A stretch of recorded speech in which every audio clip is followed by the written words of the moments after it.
안녕하세요. 백두산 금융연구소의 백두산입니다. 7월 16일 금요일 밤 9시 11분입니다. 어제 말씀드린 게 그거죠. 전반적으로 전 세계 증시가 어느 정도 좀 상방 경직성, 그런 표현은 없지만은 좀 위쪽으로, 좀 머리 위쪽에 좀 저항을 인식하고 있는 것 같다. 그래서 일단 다들 잘 달리다가 일시정지 되어 있다. 가야 될 자리에서 못 가는 증시들이 좀 나오고 있다. 위쪽으로 좀 제한적이다. 뭐 이런 이야기를 드렸습니다. 어제 그 영향으로 인해서 일단 한국 증시도 오늘 한국 증시도 일단 조금 빠졌습니다. 사실 오늘 아시아 증시가 이게 아시아 주요국은 좀 많이 약했거든요. 일본이 1% 빠지고 중국도 1% 가까이 빠졌는데, 일본이 1% 가까이 빠지고 중국도 1% 가까이 빠졌는데, 한국 증시는 0.2%, 0.3%밖에 안 빠졌다는 거죠. 정말 강합니다.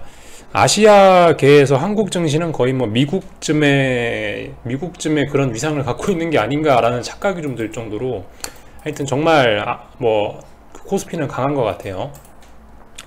하여튼 그래서 오늘 같은 경우 어제 턱끝까지 차올랐었죠. 일단은 턱끝까지 차올랐다는 게 그 숏을 놔줘야 될 수도 있는, 숏을 좀 한 번쯤 포기해야 될 수도 있는 그런 자리까지, 손절해야 될 수도 있는 그런 자리까지, 단기적인 관점에서 이런 자리는 손절해야 될 정도로 좀 위태위태하게 꽉 차올랐었는데, 아무튼 그래서 오늘 하루 일단은 다시 좀 시간을 벌긴 벌었습니다.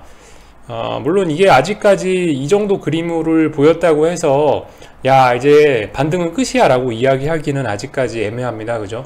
조금 더 확인이 필요할 것 같아요. 아직까지는 436은 이제 못 넘습니다. 그런 이야기 하기는 좀 애매할 것 같습니다. 여기서 아무튼 추가적으로 미국 주식시장이 좀 더 하락을 하고 이런 모습이 나온다면은 이제 한국도 여기 436이 저항이 되고 그럴 수가 있겠는데요. 아직까지는 잘 모르겠다. 그죠? 저는 일단 이렇게 말씀을 드리고 싶습니다.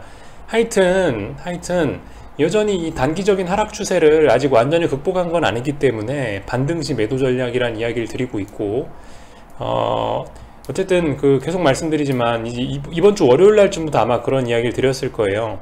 FOMC 회의에서 7월 말에 불확실성이 다 해소될 거니까 움직이더라도 그때 움직이지 않겠냐. 미국 주식시장이 저렇게 강력한데 불확실성 확인하기 전까지는 특별한 변화 없을 것 같으니까 우리 그 FOMC 회의 전에 반등시 매도 전략을 한번 써보자. 그러니까 우리가 숏을 잡는다라고 한다면 매집할 기회는 충분히 있을 거니까 천천히 진행해보자 라는 이야기를 계속 드렸었죠.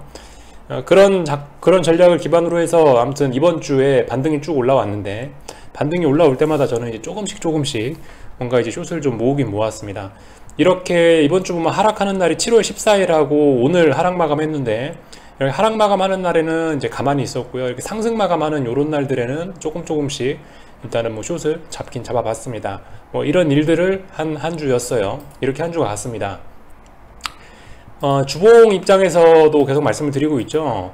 이 430이라는 자리를 놓고 주봉을 설명을 드리고 있는데, 430을 몇 달간 넘지 못하다가 넘어갔는데 가야 될 자리에서 지금 못 가고 430을 깼다. 그리고 어쨌든 한 번에 430을 확 깼기 때문에 분명히 지지력이 좀 있긴 있을 거다. 반등 올라올 수 있다. 제가 그래서 지난주에는 숏을 추격하지 말자라는 이야기를 드렸었거든요. 그래서 일단 아무튼 이번 주에 일단 반등이 올라오긴 올라왔고, 그러니까 이제 뭐겠어요. 만약에 여기서 계속 이 하락 추세가 깨지지 않고 제가 베팅한 숏이 성공적으로 간다라고 한다면은 다음 주쯤에는 음봉이 나오고 재차 430을 붕괴시키는 그림이 나와야 되겠죠. 그죠? 주봉상 계속 아래쪽으로 간다, 상승을 못 한다 라고 한다면은 다음 주에는 430을 어쨌든 붕괴시키는 음봉이 나오거나 해야 될 겁니다. 이 정도 모습을 보면은 될 것 같습니다. 하여튼 430 공방전, 주봉상으로는 430 공방전, 일봉상으로는 아주 좁은 박스권에서 이제 저도 잘 모르겠는 그런 구간 안에 와 있습니다. 하여튼 아직까지 단기 어떤 하락 추세에 와 있는 거고, 오늘 이 정도 하락했다고 해서 436이 완전한 고점이다, 이 반등이 끝이다 라고 아직 이야기할 수는 없기 때문에, 하여튼 여기가 436이 고점으로 만들어진다면 이런 식으로, 그죠? 이런 식으로 고점과 고점을 연결한 추세선이 가팔라질 수 있다, 이런 이야기 드렸습니다. 이 자리가 고점이 되느냐 못 되느냐는 굉장히 좀 중요한 의미를 가질 수가 있을 거예요. 이번에 여기서 밀린다고 한다면은 다음번에 하락 N자로 진행되면서 저점이 또 낮아지면서 이 하락 추세가 더욱더 길고 가파르게 이어질 수가 있겠죠. 그렇게 된다라고 한다면 이제 본격적으로 좀 시동이 걸린 거고, 지금 뭐 예를 들어 1단계 하락 추세 가다가 2단계로 시동이 걸린다라고 한다면 이제 그 다음부터는 이제 우리가 좀 더 마음이 편안하게 볼 수 있을 것 같습니다. 숏을 보시는 분들 마음이 좀 편해질 수 있을 것 같아요. 그래서 뭐 맨날 했던 이야기들이고요. 코스닥 시장 같은 경우 일단 오늘 음봉이 나와야 될 자리에서 음봉이 나왔는데 아무튼 이 아래 꼬리가 심상치 않습니다. 그죠? 아래 꼬리 달린 거. 그러니까 저점에서 5일선 딱 터치하고 나서 누군가 쭉 끌어 당긴 게 상당히 어쨌든 강해 보이긴 합니다. 아무튼 음봉의 하락 마감이고 저항을 의미 있는 저항 자리에서 음봉이 나오긴 나왔으니까 일단 코스닥 숏도 지금 같은 자리가 한번 들이대 볼 자리라고 생각을 합니다. 코스피나 코스닥이나 아무튼 어제는 턱끝까지 차올랐었는데 오늘은 조금 여유는 생긴 그런 자리긴 한데요. 아무튼 지금 자리가 굉장히 중요한 자리들입니다. 지금 자리에서 더 상승하느냐 아니면 여기서 밀리느냐에 따라서 이 반등이 여기서 더 올라가냐 아니면 더 밀리냐, 코스닥도 밀리냐 더 올라가냐에 따라서 반등이 끝나냐 아니면 뭐 반등이 반등이 끝나면서 계속 하락 추세가 진행되느냐 아니면 완전히 상승 추세로 또다시 뭐 돌아가느냐 이런 것들이 아마 결정될 겁니다. 물론 그 머리 위에 440이란 자리가 중요한 저항이다라는 이야기는 드리긴 드렸는데 436이 돌파 한착되면 어쨌든 굉장히 숏에는 안 좋은 그림이긴 할 것 같습니다. 이 정도 살펴봤고 하여튼 그죠? 어제의 상승이 결과적으로 페이크이긴 했었네요. 그죠? 페이크이긴 했는데 아무튼 뭐 중요한 건 연속성이 되겠습니다. 옵션은 뭐 보니까 적당히 뭐 양매도 뭐 이런 식으로 콜도 죽이고 풋도 죽이고 그 어느 쪽도 사실 뭐 눈에 띄게 살아나는 그런 모습은 없는 것 같고 둘 다 어떤 방향성에 대한 흔적은 일단 안 보입니다. 어떤 걸로 봐도요. 물론 콜이 살살 살아나고 있지만 이걸 갖고 살아나고 있다라고 좀 하긴 뭐하고 풋옵션도 죽지는 않고 있지만 여기서 빨리 딛고 일어나야 살아나는 건데 아무튼 뭐 말씀드렸다시피 좀 어떤 수렴 구간 안에 있는 것 같다. 뭐 이 정도 이야기를 드릴 수 있을 것 같습니다. 오늘 환율은 뭐 조금 떨어졌고요. 그죠? 아무튼 이번 주 환율은 전반적으로 워낙 강세가 좀 진행됐네요. 지나고 나서 보니까 이번 한 주 동안에 정상적인 흐름이었습니다. 그죠? 환율 강세 나오고 주식시장은 내내 반등 나오고 오래간만에 좀 정상적인 이런 흐름이 나온 것 같습니다. 이런 모습 나왔다는 게 확실히 이제는 시장이 환율을 주목하고 있다라는 것 같습니다. 예전에 비해서는 조금 더 환율의 움직임과 주식시장의 움직임이 연관관계가 조금 더 눈에 띄게 보이는 것 같아요. 예전에는 어땠어요? 예전에는 뭐 주식시장하고 환율하고 완전 지멋대로 따로따로 갔었는데 이 최근 같은 경우는 이 주식시장 움직임과 환율의 움직임이 뭐 거의 일봉 하루하루 단위로도 딱딱딱딱 이 연관성이 그 논리적으로 맞게 그런 식으로 움직여주고 있습니다. 하여튼 강달러가 시장의 뜨거운 화두로 떠오르긴 한 것 같아요. 그죠? 지금 시장이 주목하고 있는 건 그래서 뭐다? 인플레이션 우려로 인해서 뭐 긴축 우려로 인해서 달러 강세가 나타나고 있고 달러 강세로 인해서 이런 신흥국 주식시장들이 크게 영향을 받고 있는 상황이다. 근데 미국 주식시장이 워낙 강하니까 미국 주식시장 눈치를 보면서 신흥국들이 빠질까 말까 고민을 하고 있는 이런 상황인데 이번 주에 하여튼 전반적으로 상방으로 제한이 되면서 이번 주 후반부에 해서 일단 이런 식으로 좀 주춤한 상태에서 이도저도 알 수 없게 이런 식으로 일단 마감이 되어 있는 상태입니다. 아무튼 여전히 단기 하락 추세인 건 맞고요. 코스닥 시장도 쌍고점 가능성이 있으니까 지금 같은 자리가 어쨌든 뭔가 한번 해보자면 해볼 만한 자리가 있는 해볼 만한 가치가 있는 그런 자리라고 생각을 합니다. 숏을요. 그죠? 롱보다는 숏이 좀 더 의미가 있지 않을까라는 생각이 듭니다. 하여튼 그 지금 같은 자리가 분명히 굉장히 좀 그 숏을 보든 롱을 보든 굉장히 좀 고통스러운 구간이긴 할 겁니다. 숏 보시는 분들이 아마 특히 더 피곤하긴 더욱더 피곤할 텐데요. 아마도 그럴 것 같은데요. 하여튼 지금 자리에서 고생 잘 해놓으면은요, 여러분들 이게 굉장히 기대 수익이 크기 때문에 지금 좀 괴롭지만 이렇게 그냥 이제 하루하루 이렇게 지켜보고 있는 겁니다.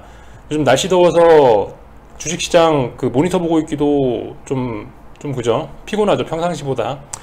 그럼에도 불구하고 요즘에 하루하루 그래도 조금 평상시보다 더 좀 신경을 써서 봐주고 있는데요.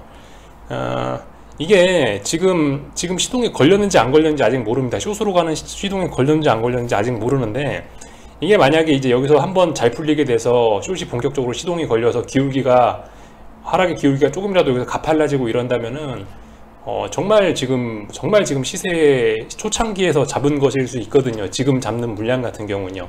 형 그래서 단순히 뭐 한두 틱 먹고 뭐 3% 먹고 4% 먹고 팔겠다 그 정도를 보는 것보다는 아무튼 이런 자리를 이 더운 여름날 미국이 그렇게 초강세 랠리를 펼치고 있음에도 불구하고 이런 자리에서 숏을 해보는 거는 그런 큰 목표치가 있기 때문에 이런 것도 지금 감수를 해보는 게 아닌가, 이렇게 일단 말씀을 좀 드릴 수가 있겠습니다.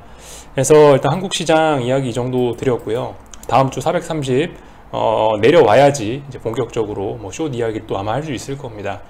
그래서 이 정도 이야기 드렸고, 미국 시장 일단은 상방 제한적이긴 하죠. 어젯밤까지 일단 보긴 봤고요. 그러니까 뭐겠습니까? 어젯밤에 중요한 지지선들을 미국 시장이 살짝 이렇게 깼는데요.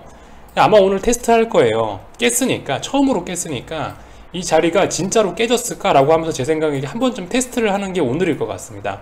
그래서 만약에 여기서 이제 자신이 있으신 분들은 이렇게 튀어오르는 자리, 난 여기까지 올라오면 더 이상 이제 못 올라올 것 같아, 증시 반등은 여기서 끝이야 라고 생각하시는 분들은 오늘 밤에 이렇게 살짝 올라오는 이 기회를 노려서 여기서 한번 숏을 진입해보면 괜찮을 것 같고, 그게 아니다, 솔직히 저는 미국장 숏은 조금 보류들 하셨으면 좋겠어요. 지금 어쨌든 시장이 워낙 강해서 조금 더 확인을 해보는 게 좋지 않을까라는 생각은 들긴 드는데, 아무튼 오늘 밤에 이런 움직임일 것 같아요. 어젯밤에 다들 중요한 라인들을 붕괴시켰기 때문에 이 라인들이 진짜 붕괴되는지 한 번 정도 확인하는 이런 과정을 거칠 거다. 여기서 재차 올라올지 아니면 재차 아래로 갈지는 저도 잘 모르겠습니다. 여기서 만약 근데 이 선을 넘지 못하고 이렇게 음봉이 나오거나 여기서 밀려 내려온다면은, 그렇게 되면은 좀 당분간 그죠? 좀 더 약세가 이어질 수 있겠죠. 근데 아무튼 요즘 미국 주식시장도 그다지 분위기가 옛날 같지는 않습니다. 생각해보시면 어제하고 이틀 전하고 둘 다 파월 의장이 나와서 그렇게 좋다라고 립서비스를 해줬는데도 불구하고 시장 반응이 그렇게 유쾌하지만은 않았죠. 시장이 좀 시큰둥했죠. 그러니까 그런 것들을 좀 생각을 해보시면 하여튼 미국 시장도 심상치는 않다. 다만 증거는 없습니다. 증거는 없습니다. 그 선물 기준으로 보면은 제가 이야기한 중요했던 라인이 지금 이런 정도 라인이 되겠네요. 나스닥 100 기준으로는 14,800 정도 자리, 14,800 어째 살짝 붕괴시켰지만 오늘 다시 이 라인에 대한 어떤 저항을 테스트할 거고, 이게 올라갈지 내려올지는 다시 모르는 겁니다. 아무튼 이 중요한 저항을 오늘 다시 한번 테스트하는 날이 될 거고요. S&P는 그 자리가 어디일까요? S&P는 숫자로 놓고 보면 제 생각엔 지금 뭐 딱 어제의 종가 정도 되겠네요. 4,350, 4,350 정도를 보시면 되겠습니다.